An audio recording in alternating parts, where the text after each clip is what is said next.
So welcome to all. Good morning, good afternoon, good evening, depending on your time zone. It's a pleasure to be here today for this keynote. The keynote is by Galit Shmueli from Taiwan. And I'm Pierre Pinson. I'm the editor-in-chief of the International Journal of Forecasting. And this keynote is the editor's pick. So it's a pleasure for me to have Galit here today. I'm going to give an introduction to Galit and her talk, but before, I would like to mention that you should post your questions in the Q&A box, not the chat box. And then for the question session, what we'll do is that I will read the questions from the Q&A. And if you would like to ask the question live, you have to raise your hand. It's a bit more management because then Taz will have to unmute you so that you can ask your question. So I think it's better to use the Q&A box, but if you prefer to ask your question live, I'm sure we'll make it work. So let me introduce Galit. Galit Shmueli is a Tsinghua Distinguished Professor and Institute Director at the Institute of Service Science at National Tsinghua University in Taiwan. She's an acclaimed researcher and educator, having won multiple research and teaching awards, and also her online teaching videos on YouTube are highly subscribed. Galit is the inaugural editor-in-chief of the Informed Journal of Data Science and has served on editorial boards of top journals in statistics and information systems. She's an IMS fellow and an ISI elected member. Her research focuses on statistical and data mining methodology with applications in information systems, healthcare, and an emphasis on human behavior. Galit Shmueli will now give a talk on improving prediction of human behavior using behavior modification. Galit, the floor is yours. Thank you very much. I'm very delighted to be invited to give this talk. Thank you, Pierre, and thank you to the organizers, Cass and George. So this talk is not going to be about forecasting, but it's definitely going to be about prediction. And I hope that it gives all the forecasting experts here some interesting ideas. You're probably going to think how this works in your own world. So the key here to the title is the quotes around the word improving. You'll notice that it says improving, quotes unquote, prediction of human behavior using behavior modification. I'm not going to be teaching you how to predict behavior better, but I'm going to show you something quite alarming that might be already happening, maybe inadvertently, by platforms. So I'm going to start with someone that you've probably read his books or have heard him speak, Yuval Noah Harari, who's a famous historian. He's written the book Sapiens and Homo Deus. And in a recent interview, TED interview, he said the following. He said, the ability to hack human beings means the ability to understand humans better than they understand themselves, which means being able to predict their choices, to manipulate their emotions, and to make decisions for them. And the talk today is really going to focus on this combination of prediction and manipulation, which is now becoming pretty common in industry. So I'm going to start with some background. First, I'll just explain a little bit about how and why digital platforms predict user behavior. And then I'll talk about how they modify user behavior, which is something quite different. And then my work comes in, which is combining these two and looking at what happens when you put them together and how might this lead to, quote unquote, improving the predictive power. I'll show you some scenarios. I'll show you why I need new statistical notation to be able to analyze this kind of problem. And after I introduce this notation, I'll show you how I create a new formula that breaks down the expected prediction error. This talk is not going to be extremely technical at all, so everything's going to be pretty visual, but the point is going to be that with this analysis that I'm able to do, I'll be able to uncover several alarming discoveries. Okay, so let me start by talking about behavioral big data, because this is a term I'll be using throughout. You probably all know or heard about what big data is, usually talking about many records, multiple sources of data, very detailed information, very rich data sets at the micro level. And some of you have probably heard of behavioral data, which is people's measurable actions, reactions, interactions, self-reporting, opinions, thoughts, feelings. When you put these two together, you get what's called behavioral big data. And if you think about the data that's available to Facebook, that's behavioral big data. Now, traditional companies have been collecting this behavioral big data for a long time. Financial institutions such as banks or credit scoring, credit agencies, supermarkets and retail, insurance companies, they've been collecting a lot of information about our own behavior, right? When your salary comes into the bank, what you're buying, what kind of insurance you're getting. And they use it to predict our future behavior. And what's new even for them is that now they have much better behavioral big data. So if you think about these companies, now we have a lot of new devices that are recording data that they did not have before. The example you see here is, for example, smart home devices like smart thermostats that measure, the temperatures in different rooms and adjust them according to who's coming in when. If you think about this data has a lot of information about our behavior. When we come home, who lives in which room, who likes what kind of temperatures. And I heard that it can even measure when you're showering. If you go closer to your body and you look into cars, we know that now insurance companies, especially I know in the United States, they use these things called telematic devices, which you plug in a little thing into your car and it measures not only where you're driving, but how you're driving. Maybe you're accelerating too fast when you're taking the turn, or maybe you're backing up too fast or things like that. So now they know also how you're driving. Getting closer to our bodies, if we're wearing any of the smart wearables, like these sneakers or shoes, then not only do they know where we're going and how fast we're going, but they also know maybe we're running together with our partner that's also wearing these kinds of shoes. So we also have information about networks of people that meet together. If we're wearing any of these fitness bands or using smartwatches, of course, it has even more information. They know when we're getting notifications and emails coming in. They know when we're typing. They know when we're sleeping. So many things about us that are beyond just the physical being that they purport to measure. And now even kids' behaviors are being recorded, for example, through these smart toys. So when a child is talking to these smart toys and it's recording it, maybe doing translations, and then other people next to this kid are also speaking and interacting with the child or other children, there's a lot of interesting behavioral big data that's now available to these large companies. Why do they collect them? Why do they want to predict the future behavior? Well, for many reasons. One is they want to personalize or improve products or services. Some of them use it to detect fraud. Some use it for advertising, for marketing, or for logistics and operations. But the interesting part is that now it's not only the traditional companies. Now we have the big players that are the digital platforms. And digital platforms, I mean anything from Google, Apple, Amazon, Microsoft, but also a lot of these other platforms that you might be using on a day-to-day basis. You might be using social media. Or you might be using shared economy if you're using Uber or Lyft or using Airbnb. If you're buying on eBay, if you're streaming on Netflix or on Hulu, if you're using online dating sites. So I'm sure all of you are using some kind of social networking. Of course, the platform that this conference is using, Whova, I think, I don't know how to read it out, that is very, very much a platform that's capturing behavioral big data. If you're using any of the devices that you see here at the top, then obviously you're generating behavioral big data. So it's not only through computers and mobile phones, we also have it through things like Alexas and devices that record our voices. Why do they want to predict our future behavior? For the exact same reasons that the traditional industries want to do it. They want to do it to personalize or improve their products and services. Several of them will say they use it to detect fraud. They use it for advertising. We know that's a #1 business model for many of these companies. Marketing as well, and some are for logistics and operations. Now, to give you a feel of what kind of things are being predicted, here are typical types of behaviors that are predicted by these platforms. So they want to predict the probability that you will purchase something, the probability that someone will leave, churn probabilities. They want to predict how long you're going to spend on the website or on the app, or what's called dwell time. We know that they also want to predict your emotional state. We know that predicting voting behavior is a very useful thing that they're trying to do, and pretty successfully. And we can even predict life events. If you go back a long time ago where Target was collecting data and they could predict what trimester a woman was in her pregnancy, these companies can predict whether you're moving a job, whether you're getting married. It's so easy today, right?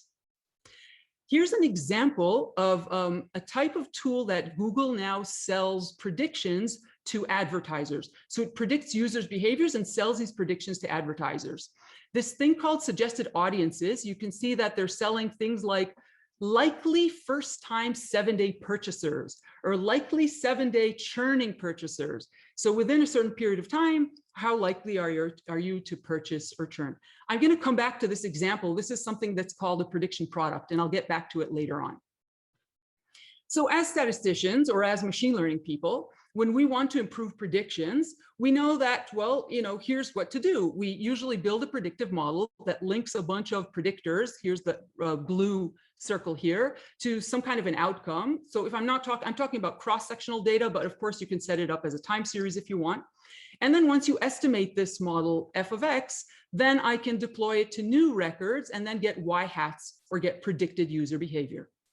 Now, of course, my predictions are never exactly correct. So the difference between the predicted user behavior, y hat, and the observed user behavior, y, is going to be what I call the prediction error. And the efforts in statistics and in machine learning is to try and design ways to reduce this prediction error. How can we do that? One is we can build better models, right? So we can improve our f of x's in whatever way. The other thing is we can get better data, and better data is very useful for improving your predictions. And the third thing, especially now if you're doing very heavy computational stuff, is getting better computing infrastructure. And that will also help you improve your predictions. Well, that's exactly what the companies are doing, right? What are platforms doing? They hire lots of data scientists to improve and get better models and better approaches. They purchase a lot of data. So when you hear that Google purchased YouTube or when Facebook purchased WhatsApp, that's why they purchase these companies. A major reason is that they actually have all that data now that makes their predictions much better. And of course, many of these platforms develop their own infrastructure, and we actually even end up buying it from them, right? Using their predictive tools or their cloud hosting or whatever that is. Now, let's stop for a moment and talk about prediction, and let's talk about user behavior modification. Notice that I'm using the word manipulate because that is my personal bias. I think it is totally manipulation. If you prefer, you can call it behavior modification.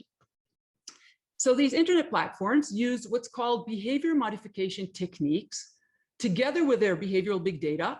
And the goal is to change users' behaviors. What kind of behaviors do they want to change? The same kind of behaviors that they're also predicting, very similar to what we saw before. They want to change the probability that you will purchase something.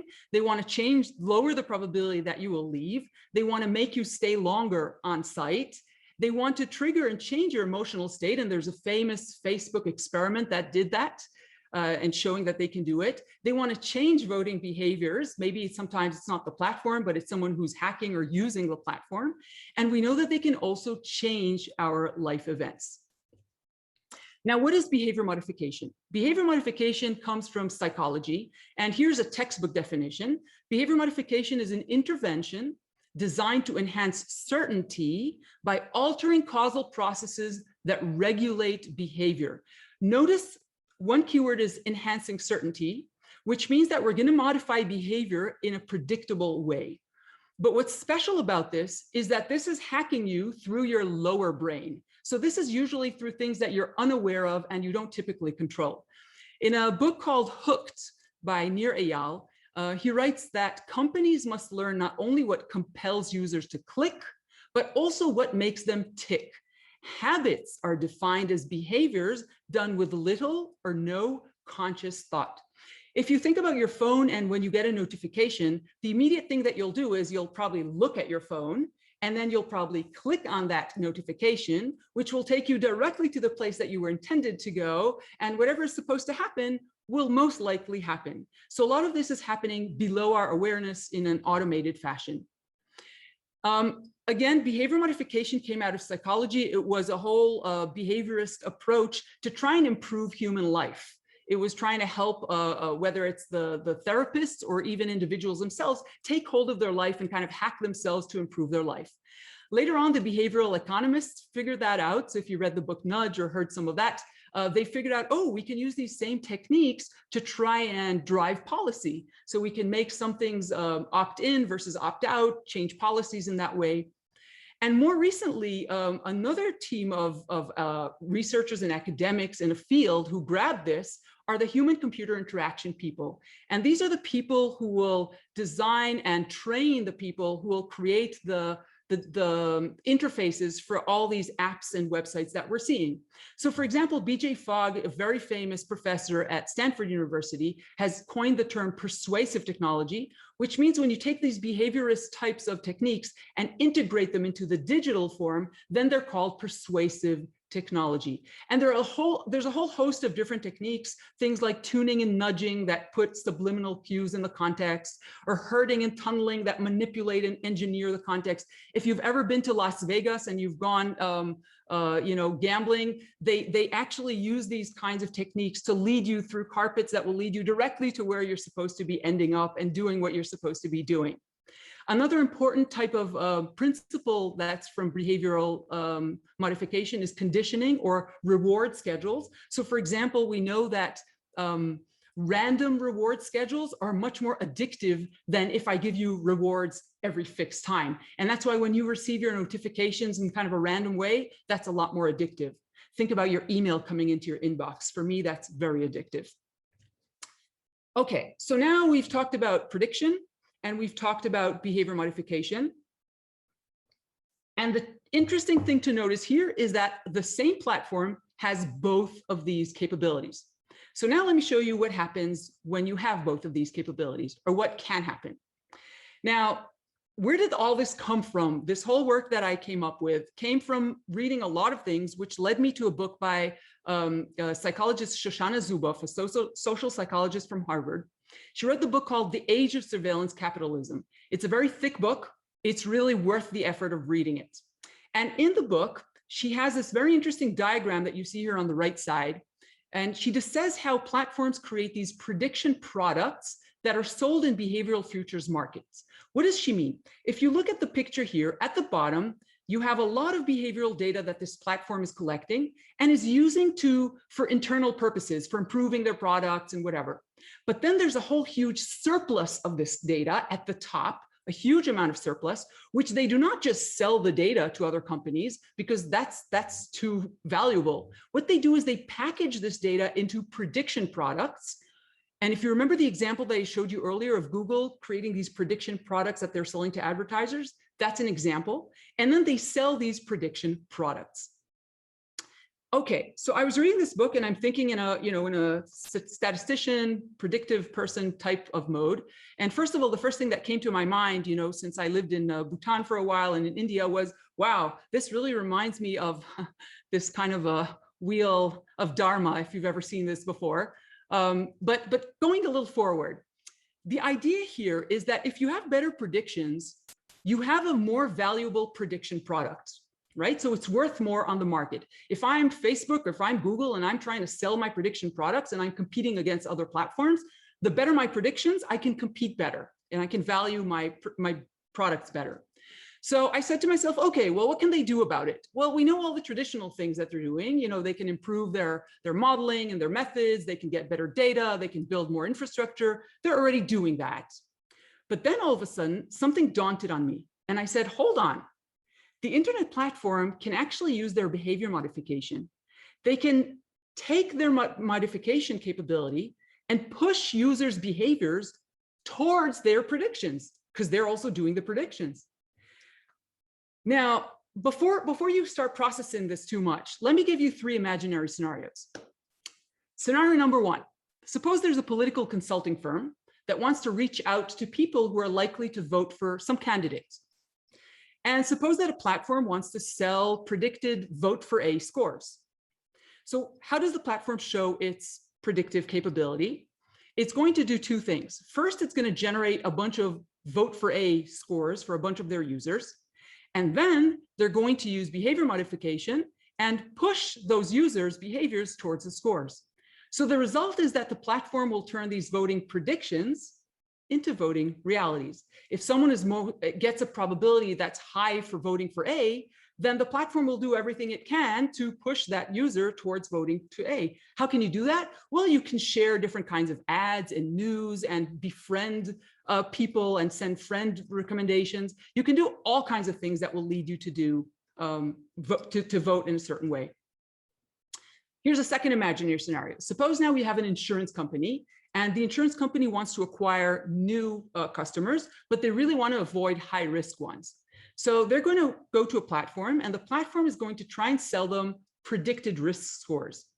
How is the platform going to show their predictive power? They'll take a bunch of users, they'll generate risk scores, predicted use scores, and then they'll push users towards their predicted scores. So if someone is predicted to be high risk, then the platform can do all kinds of things to make them behave more riskier. For example, I can engage you on the app while you're driving because I know when you're driving.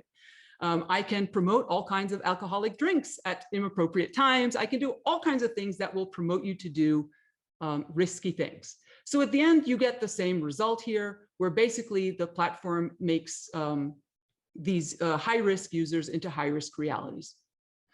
Last imaginary scenario. I'm saying imaginary so nobody can sue me, but you can think in your head whether this makes sense or not. Imaginary scenario number 3. So now we're talking about, a government who wants to identify high-risk COVID spreaders, who are people who are likely to visit risky locations. And they go to a platform, and it's not unheard of governments working with platforms recently. And the platform wants to sell them predicted risk scores. So how's the platform going to do this? Take a bunch of users, generate risk scores based on all the data that they have about where these people are going, who they're meeting, what they're doing, what they're saying. And then they're going to push these users' behaviors towards their scores.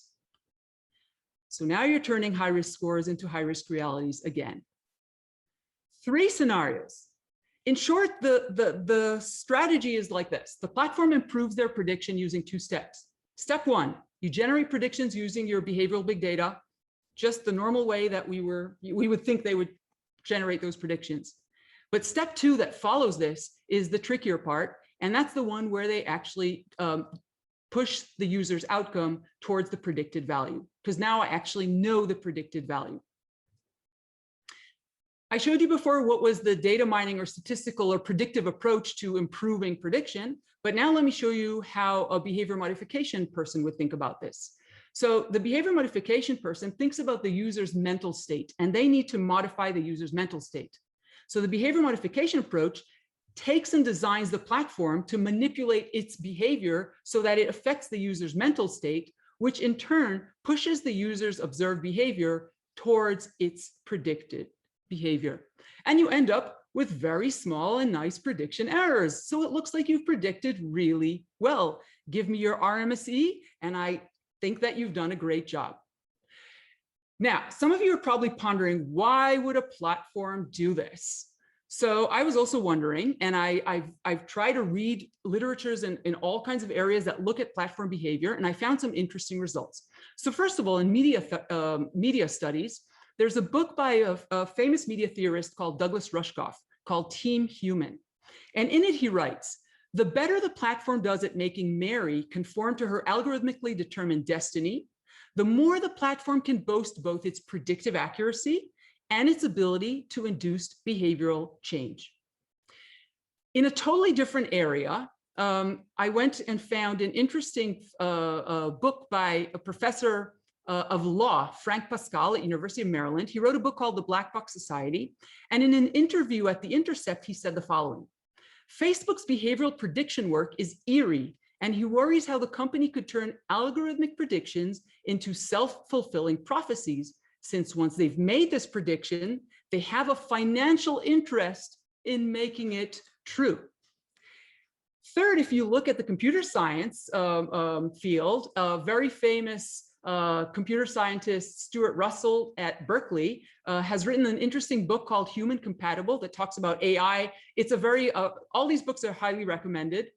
And what he says there is that content selection algorithms on social media are designed to maximize click-through. The solution is simply to present items that the user likes to click on, right? Wrong. The solution is to change the user's preferences so that they become more predictable.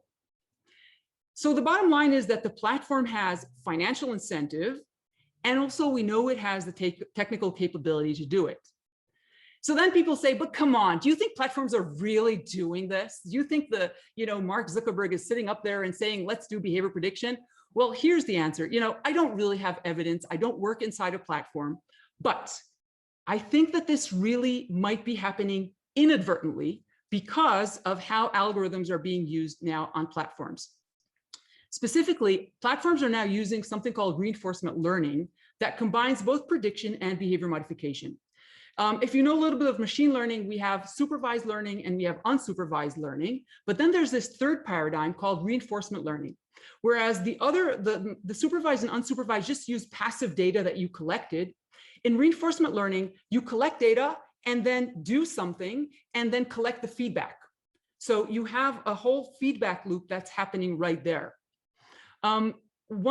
One approach that you might have heard of is called multi-armed bandits, and now they use something called contextual multi-armed bandits, where the idea is that you have a user that's considered the environment, and you have the algorithm that's trying to explore and exploit and figure out what that user, what will make them click or stay or whatever you're trying to achieve. And this kind of setup combines two things. It has experimentation, that's the part of the explore, exploit part, the experimentation, and also predictive modeling in terms of a machine learning model. If you search online for different platforms and see whether and search multi-armed bandits or contextual multi-armed bandits, you'll find quite a few interesting things. Here's a slide I stole off from Netflix. They left it online, and they show that when they use contextual bandits, then their performance is much better in terms of keeping you longer on their site, watching more videos. You know how Netflix is today, right? They start showing you the movies as you just finished and whatever. There's now also something even more potent, which is called deep reinforcement learning, which not only does a one step and collect your feedback, but it keeps doing multi-steps. It's a whole sequence of pushing you and seeing what happens, and pushing you here and seeing what happens and learning you.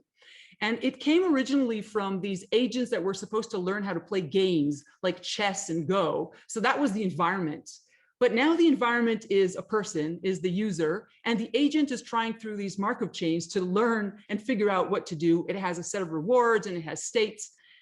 Because a user is too complex to build a model for, like a chess, if it's a chess or a physics phenomenon, it's too complex. What they do is they put in a big deep learning model on top of that to try and figure out the predictions of the reinforcement learning. So at the end of the day, if you go to any of the latest data mining conferences, you'll see examples of people from the big companies displaying how they're using these kinds of reinforcement learning to this example here is serving news articles to a user. If you want to get a feel of what reinforcement learning is like, I don't know how many of you have watched The Social Dilemma. It's available on Netflix. It's a pretty nice way to understand how things are working behind the scenes. I'm going to show a very short clip from there where the idea was the following. There's a boy there where his mother is challenging him to get off his phone for a certain amount of time. And he says, sure, I'm going to do it. And now at the other side, you have the social media that's trying to attract and pull him back in by trying to do everything they can do to get his attention. So the snippet I'll show you starts with a little saying by someone that has worked at Facebook. And let me just show it to you. Okay, so that was just a little piece showing what's happening behind the scenes. Of course, everything is algorithmic, but that really is what is happening behind the scenes and nobody has control over it. So now let's assume that this might be happening behind the scenes. And then if the platform is really using this improved prediction strategy, then there's a bunch of questions that arise. I'm going to raise a few of them. One is, can the behavior modification mask poor predictions? Maybe the platform is really poor at doing predictions, but they can mask it. Another question is, can the customers, meaning the businesses that buy these products, these prediction products, can they infer the real predictive performance if I only report to them the manipulated predictive performance? A third question is, a lot of these customers do routine A/B testing on the platform. So can this routine A/B testing detect this devious scheme? And then the fourth question is what is the role of personalization? We keep hearing personalization all the time. And this is going to turn out to be very interesting. So I wanted to answer these questions, but to answer these questions, I needed a language to represent this new scenario of prediction and manipulation. What typically we like to do in statistics and in machine learning is to use something called the expected prediction error. Oops, sorry. So I wanted to derive the expected prediction error under this manipulation. The problem is that in order to write a formula, we don't typically like writing things like expected value of manipulated y minus y hat. That doesn't kind of work. I can't really work with that. I had a problem because I couldn't find any vocabulary that would work for me. We have great notation for predictive relationships. And then in a separate kind of field, we have great notation for causal relationships. So if you want to do anything like Pearl's counterfactuals, or Rubin's counterfactuals, or Pearl's causal DAGs, or whatever, you have that. But if you want to do prediction, you have all the machine learning and we have all the statistical notations, but there's no real notation that goes together. And that was the problem that I was encountering. Someone recently asked me, why don't you use an econometric approach? Why don't you build a structural equations model? I said, okay, well, what are the two equations? I started building the first equation. It's like, okay, all right. What do you even put into equation 2? And actually, I don't even need this approach because I'm not trying to estimate a causal effect. That's not really what I'm interested in. So I'm really in a new kind of land where I need to describe a scenario with language that is not designed for this kind of combination. So here's what I did. I started with just the standard predictive notation. When there's no manipulation, I have y, the behavior that's being predicted or manipulated, given x. And I'm going to write that just as a function of x with some epsilon, and assume epsilon has some noise 0 and some variance sigma square. And then I'm going to estimate this f. That will be my predictive model. And my predicted scores will just be f hat of x. Now, I want to also represent my manipulation. So what I did here was I borrowed from Judea Pearl his very beautiful operator called the do operator.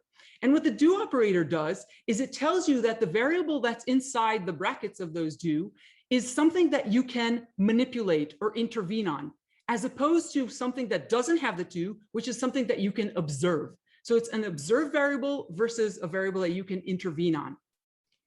And what I'm actually interested in is I'm interested in y, given do, the behavior of the platform, right? Manipulating the platform behavior b, and all the user profile information x that I observe.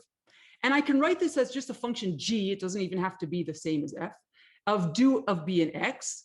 And to just make this a little shorter, I'm using a y tilde. So y tilde is the manipulated outcome.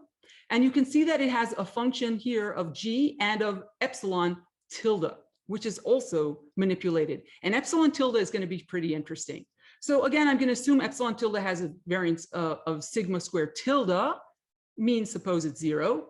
And now I can say, great, I'll combine this. So now the quantity of interest is y tilde minus y hat, right? This is the manipulated behavior minus the prediction.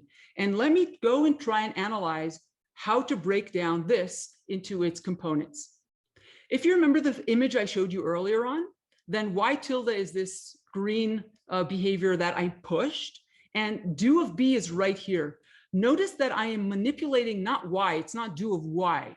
I'm manipulating something on the platform, so there's a mediation here, that will then push the user's behavior towards the y hat. Okay. The formula at the top here is the classic bias variance trade-off, the expected prediction error formula from statistics, from machine learning, highly useful. I didn't invent anything here. This is the typical one. What I did in my work was I derived the same formula under manipulation. So now you see instead of y, I have a y tilde. And what turns out to happen here is pretty interesting. On the right side, I have the same variance. That's just the noise. And we know that that's affected by sample size. So ideally, if you're a platform and you want to improve the predictive power and right, minimize this EPE tilde, bigger samples, more data makes your predictions better. Nothing new there. The new interesting part is, first of all, here. You notice that in addition to the bias, I have this little thing here called Kate. And Kate is the conditional average treatment effect, or in this case, the conditional average behavior modification effect, for someone with a profile of X. So if you take all the people who have profile X and you do a behavior modification, this is going to be the average behavior modification magnitude. And you'll notice that this can actually counter the bias. If Kate is equal to minus bias, then it totally zeroes it out. And this is beautiful. But you don't actually need to zero it out. As long as it has the opposite sign and it's kind of in that range, you've really shrunk down that piece that used to be called bias. A third piece that's very sneaky and interesting here is this sigma tilde square. And that's usually something that people don't think that you can intervene on. But what happens here is that the behavior modification, remember, it enhances certainty. It can also enhance certainty by affecting this variability. So ideally, if you have very smart modification, you can make people more homogeneous. Let me show you visually what that means. So for example, suppose we're looking at some kind of a food delivery driver's risk scores, right? We all know how risky these folks are. So a very simple model. I have the trip distance on the x-axis, and I have the risk on the y-axis, and maybe we'll measure that by how long they spend on the app. So basically, the longer they drive, the risk is going to go, it's going to be higher because they're probably spending more time on the app. Suppose f of x is the true function. I don't know it, but suppose that this is the true function. These little circles here are different drivers. So we could see that for short distance, we have a bunch of different drivers with different risk levels. And for medium distance, also I have some kind of a spread. And for long distance, I have some spread. Now, suppose I'm building a model. So here's my prediction model. Suppose I don't know the real model. So I'm going to build just a linear line. Suppose I have unlimited data, so we'll keep it simple. I see that my predictive model is pretty good for short distance drivers, because on average, my risk prediction is kind of in the middle. But for medium distance, my predictions are too high. And that's what I call a negative bias.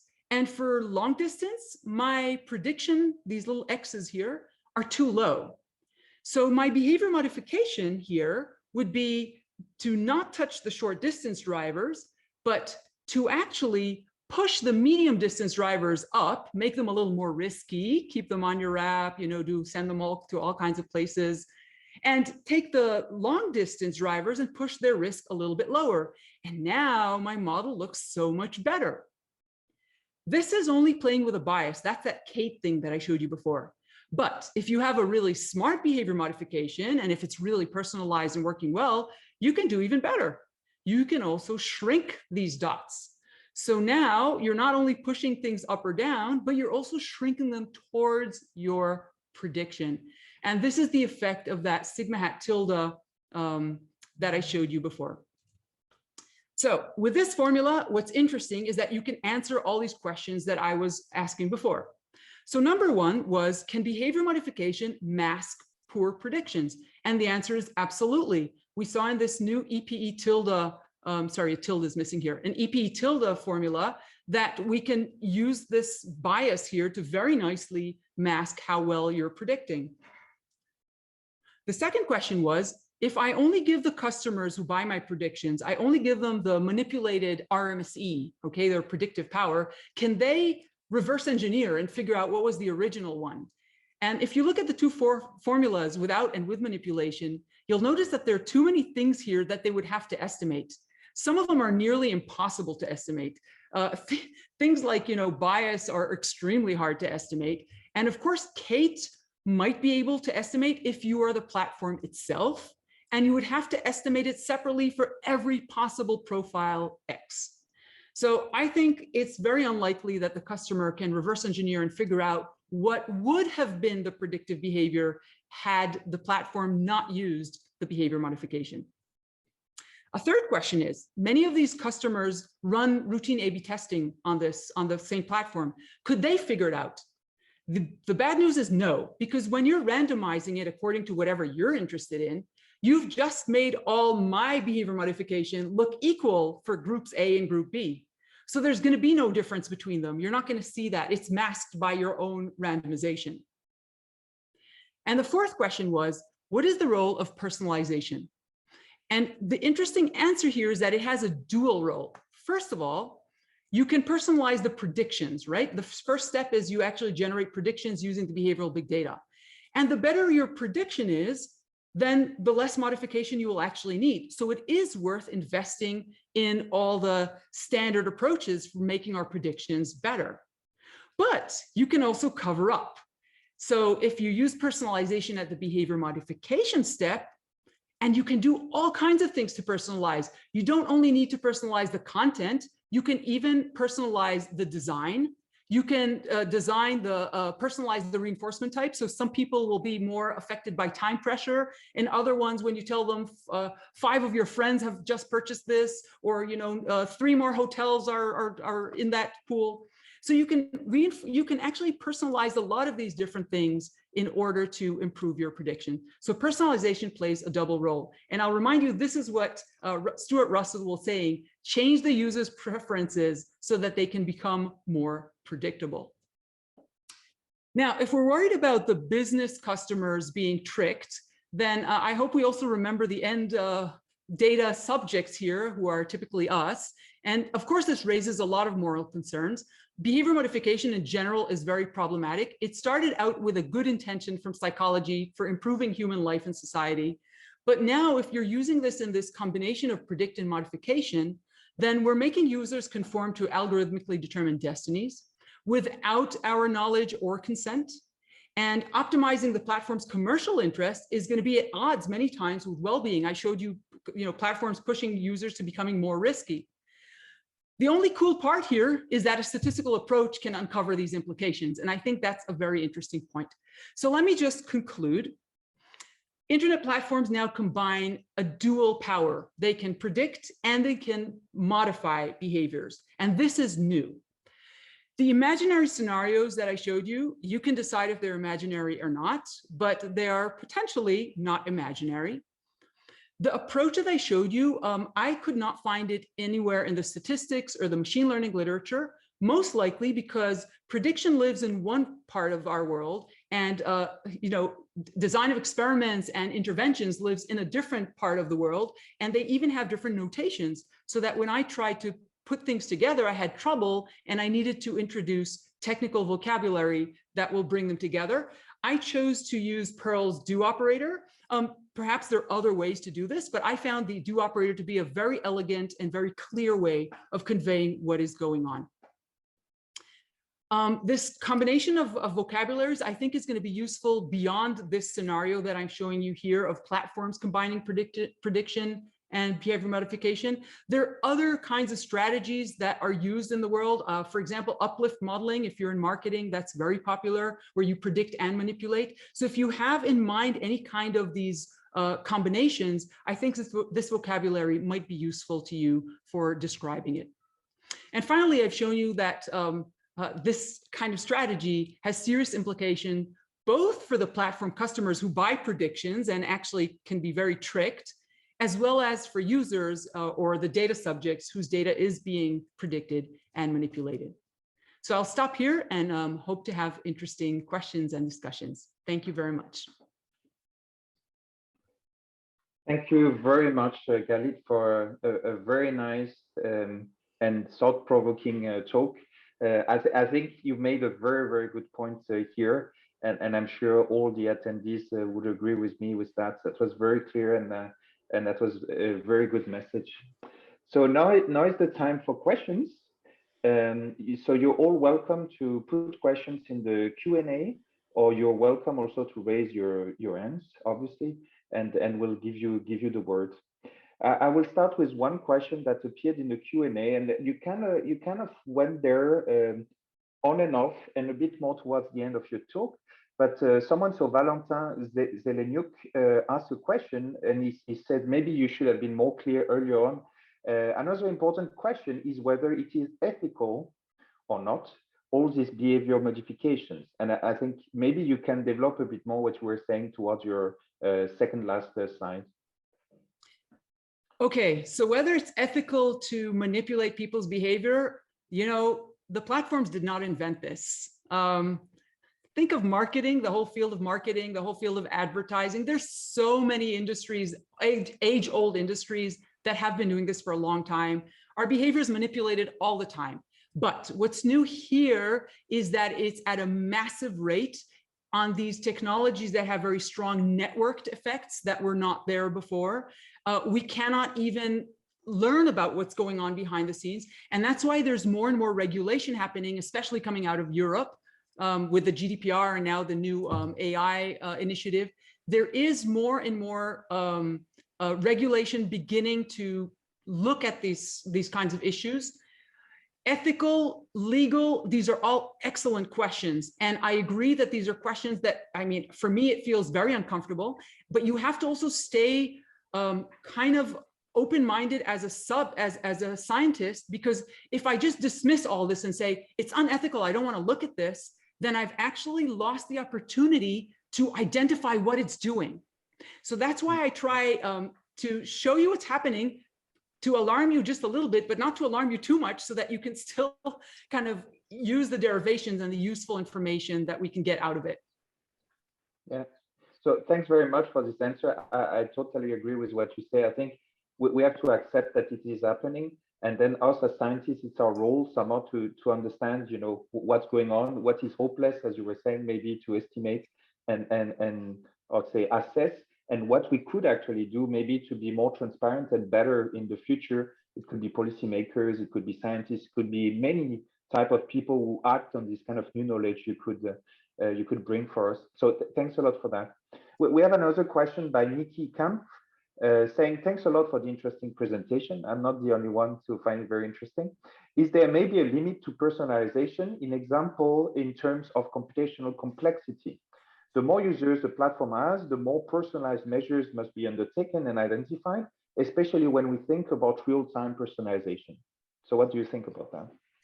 Well, it's definitely computationally expensive, no question about that. But if you attend some of the conferences of machine learning people or look online at some of the papers, there are a lot of papers on arXiv that the platform people who have time to write stuff will put out there. You'll see they're using these reinforcement learnings exactly for this reason. They basically use, instead of developing heavy modeling or causal, they just put a machine learning tool on top of it that just engages you in the cheapest possible way, you know, nudge you this way, nudge you that way, you put a reward. It's based on Markov chains, so it's cheap, right? They use the best ways to be able to scale it up. And that's why it's actually scaling up. Now, in many cases, it does, because of these hacks and these shortcuts, it does unintended things. So unless you tell it how to do what you want it to reach, you just say, just get to this endpoint and figure your way out by trial and error kind of thing, then the algorithms do all kinds of unintended things. So I think that with this effort to reduce computational complexity and to be able to scale this massively, that's why they're using machine learning, and that's where the dangers lie. Yeah. So very, very nice answer. I totally see your point.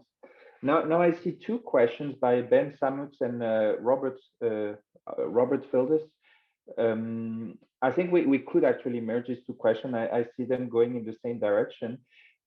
So Ben starts by saying, is it possible platforms are continuing the manipulation once they sell the prediction? And that links to the question by Robert, in the sense that if you do that, eventually it affects your own data, the data set you could use as a basis for updating your model, forecasting, etc. So do you think there could be this self-negating effect that eventually, if they do it too much, it's also going to affect their raw material they use for prediction and manipulation? Okay, so this is a really good question. If there was only one thing that they were predicting forever, then this thing would be affected all the time.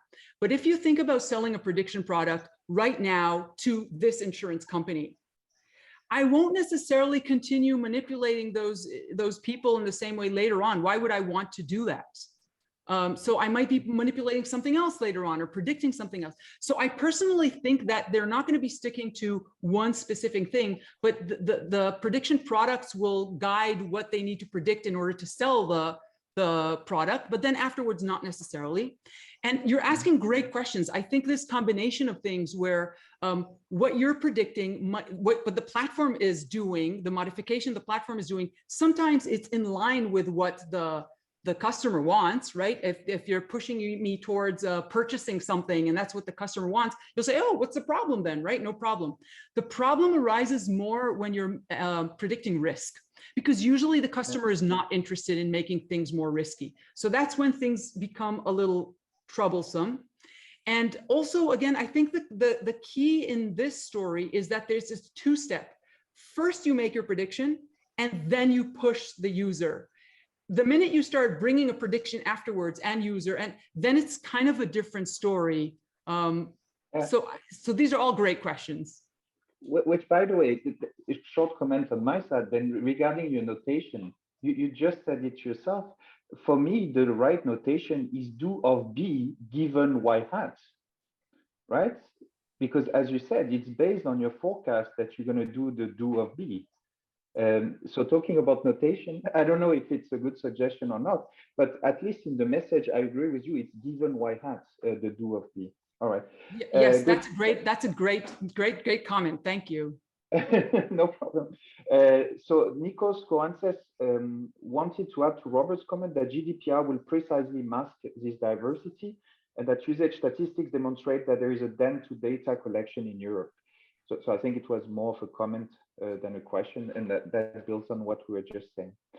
Okay, and another question, very, very interesting, that you started discussing that in your slide. Maybe you can develop a bit more.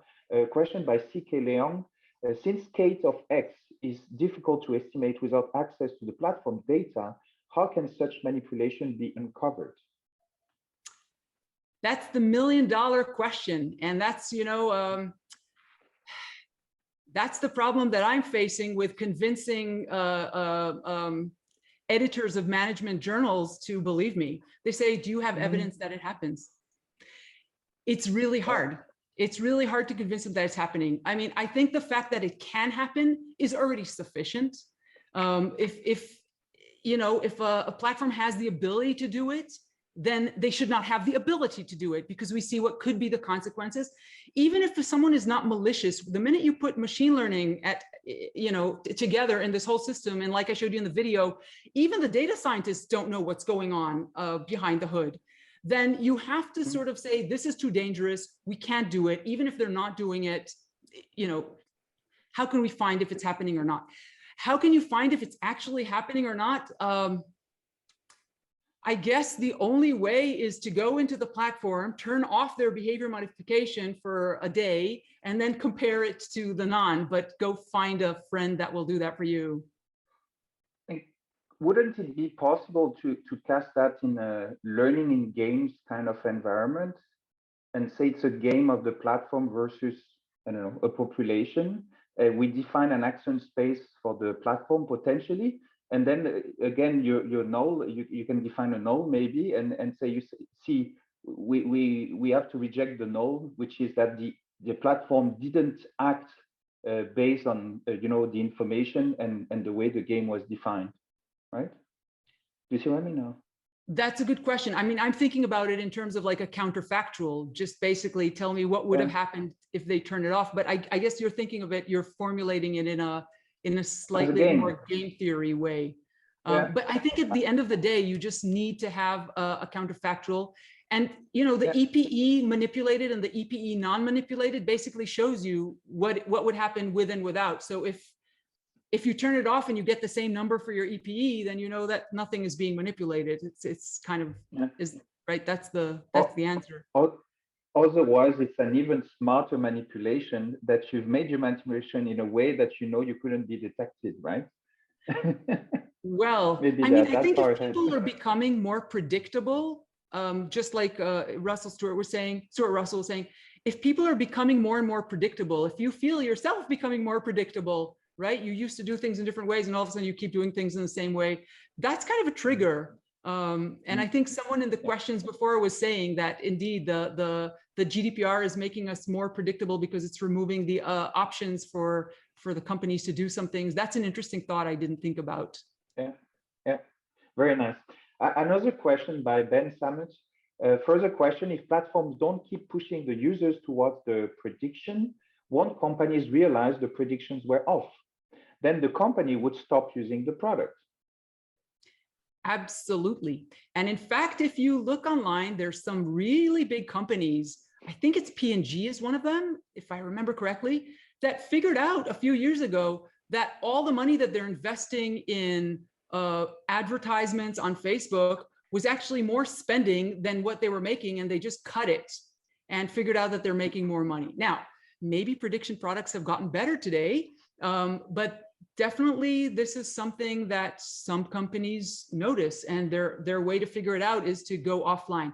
Now, related to this, I'll just mention one thing. There are different ways that these predictions might end up in the hands of the customer. One is that they just get the predictions, but they keep working with the platform. The other one is if you think about a police force or a mental health group, organization, maybe they actually want to get some kind of a predictive model out of it. So, you know, they kind of say, okay, we're going to buy your predictive model. We're going to give you new people and just give us predictions. So then once they stop the manipulation, once they give them people who are not maybe even on the platform, the predictions will look terrible, will be absolutely terrible. So they might find out if they do that. But yeah, I think they're going to find out eventually. That's a very, very good point. I don't see more questions for the Q&A. So then maybe I have time for final question here. It's very nice, this concept of combining the two, this prediction plus manipulation. But somehow, based on your talk, it sounds like we believe there is no limit to how much we could manipulate, right? Don't we think, let's say if your potential to manipulate would be very small, you would not affect much the prediction. If your potential to manipulate is infinite, you could get perfect predictions all the time, right? So do we have an idea, or could we also try to see somehow how much it would be possible to manipulate? I think that is actually, again, in that you get that again through the sigma tilde square, through like the predictability part, and the Kate. So the Kate is like an average thing, right? But the limit of how much you can personalize, I agree. I mean, of course, if you could personalize to death in the behavior modification, then you would go all the way to prediction. But then things, yeah, that would be kind of interesting, how much you're able to manipulate people. There's also an issue of time. So how long you have to engage the person to get to do that behavior. So I think that will add limitations. There will be different things that do limit your ability to do behavior modification, but I feel that it's actually pretty strong, because also the behaviors that they're trying to modify are behaviors that we're very regular on them. So if they're able to change us even a little bit, we keep doing that, and we'll kind of reinforce ourselves towards that area. But I think that question is great, is like, how far can you go? How far do you need your reinforcement learning to go before you stop and say, okay, that's it, I'm done? Great, and a bit scary as you talk. So thank you very much once again, Galit. I see the time. We're reaching the end of the session. It was really nice to hear this point of view, and thank you all for also this interaction through the question session. I think we've all learned a lot today, so we can continue safely with other sessions for today. And please remember that there is the closing session in quite a few hours. I think it's in 6 hours from now. So that would be nice if everybody can attend also there. So thank you once again to all, especially to Galit Shmueli, and see you later. Thank you.